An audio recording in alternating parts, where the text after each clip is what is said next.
नमस्ते दोस्तों।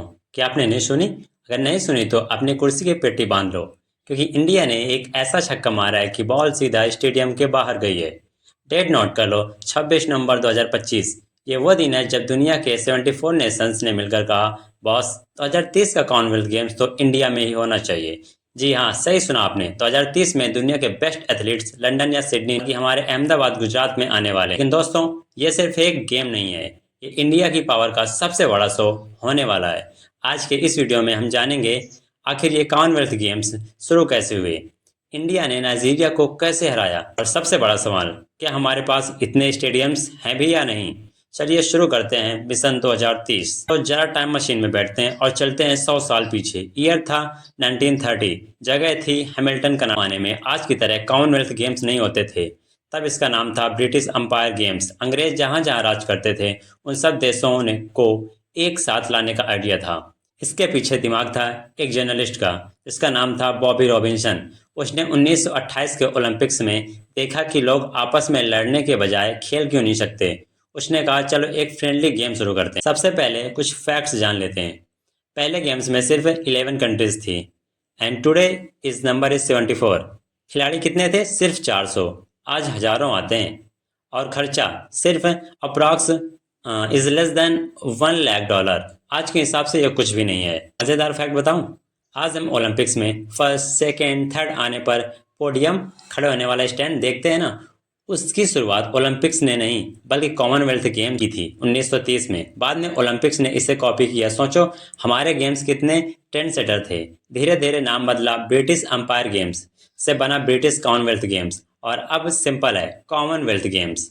और अब ट्विस्ट देखो, 2030 में इसके पूरे 100 साल हो रहे हैं, यानी हैप्पी बर्थडे कॉमनवेल्थ गेम। और ये 100th बर्थडे पार्टी मनाने का मौका मिल रहा है हमारे प्यारे भारत को। ये होस्ट बनना इतना आसान नहीं था। मैदान में एक और खिलाड़ी का पावर हाउस, नाइजीरिया। नाइजीरिया भी चाहता था कि गेम्स वहां हो, लेकिन कॉमनवेल्थ स्पोर्ट्स की मीटिंग जो ग्लासगो स्कॉटलैंड में हुई, वहां इंडिया ने बाजी मारी। इंडिया क्यों जीता?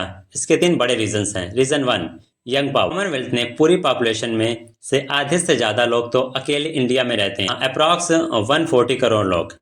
उन्हें पता था कि अगर गेम्स हिट कराने हैं तो इंडिया से बेहतर क्राउड कहीं नहीं मिलेगा। रीजन 2, पैसा और प्लान। इंडिया की इकोनॉमी तेजी से बढ़ रही है। हमने दिखा दिया कि हमारे पास बजट भी है और प्लान भी। Reason 3, experience. हमने 2010 में दिल्ली गेम्स कराए थे। हाँ, तब कुछ गड़बड़ हुई थी, लेकिन हमने सीखा भी बहुत, और अब हम तैयार हैं। ये जीत इसलिए भी जरूरी थी क्योंकि ये दिखाना है कि दुनिया अब इंडिया पर ट्रस्ट करती है। हम अब सिर्फ पार्टिसिपेटर नहीं, ऑर्गेनाइजर्स हैं। अब आते हैं ग्राउंड रिपोर्ट पर। गेम्स होंगे कहाँ? सवाल था दिल्ली, भुवनेश्वर या अहमदाबाद। बाजी मारी अहमदाबाद ने। क्यों? सबसे बड़ा रीजन, सरदार वल्लभ भाई पटेल स्पोर्ट इंक्लूड। ये जगह कोई आम जगह नहीं है, ये फ्यूचर है। यहाँ दुनिया का सबसे बड़ा क्रिकेट स्टेडियम पहले से है, नरेंद्र मोदी स्टेडियम। 1 लाख लोग से ज्यादा लोग बैठ सकते हैं। लेकिन सिर्फ क्रिकेट नहीं, वहां बन रहा है एक पूरा स्पोर्ट्स सिटी। नया एक्वाटिक सेंटर, स्विमिंग के लिए फुटबॉल स्टेडियम, एथलीट्स विलेज जहां 3000 खिलाड़ी रहेंगे। सबसे बेस्ट बात, सब कुछ 8 किलोमीटर के दायरे में है। सोचो अगर आप दिल्ली या लंदन में गेम्स देखने जाओ, एक स्टेडियम से दूसरे स्टेडियम जाने में 2 घंटे ट्रैफिक में लग जाते हैं। लेकिन अहमदाबाद में खिलाड़ी सुबह उठेंगे, वॉक करते हुए स्टेडियम जाएंगे, मेडल जीतेंगे और वापस आ जाएंगे। No traffic jam, no tension. इसे कहते हैं स्मार्ट प्लान। आप बोलोगे, भाई स्टेडियम तो ठीक है, हम टीवी पर देखेंगे क्या? तो सुनो, लिस्ट आ गई है। Confirm games, running, swimming, boxing, weight lifting, ये सब तो होंगे ही। लेकिन इंडिया ने कहा, हम होस्ट हैं तो हमारे रूल्स भी चलेंगे, इसलिए हम ला रहे हैं देसी तड़का। क्रिकेट, T20 क्रिकेट वापस आ रहा है। सोचो अपने घर में वर्ल्ड कप जैसा माहौल होगा। नंबर 2, कबड्डी। यस, इंडिया का अपना खेल। सोचो अब ऑस्ट्रेलिया या इंग्लैंड वाले कबड्डी कबड्डी बोलते हुए रेड करेंगे तो कितना मजा आएगा देखने में। 3, योगा। पहली बार योगा को कम्पिटेटिव लेवल पर दिखाया जाएगा। And number 4, kho kho. इसे भी हम दुनिया के सामने रिप्रेजेंट चाहते हैं कि दुनिया सिर्फ हमारे मेडल्स ना देखे, हमारा कल्चर भी देखे। तो यहाँ मैं आपको एक सीक्रेट बात बताता हूँ जो शायद 10 साल के बच्चों को नहीं पता होगा, पर आपको पता होनी चाहिए। ये 2030 के कॉमनवेल्थ गेम्स सिर्फ एक गेम नहीं है, ये इंडिया का ऑडिशन है। किसके लिए? 2036 के ओलंपिक्स के लिए। इंडिया चाहता है कि 2036 का ओलंपिक्स हम होस्ट करें, लेकिन ओलंपिक्स कमेटी पहले ये देखना चाहती है कि क्या हम इतना बड़ा इवेंट संभाल सकते हैं।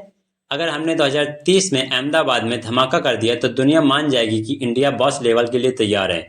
2029 में वहाँ वर्ल्ड पुलिस गेम्स होंगे प्रैक्टिस के लिए, फिर 2030 में कॉमनवेल्थ एंड फिर सीधा 2036 ओलंपिक्स।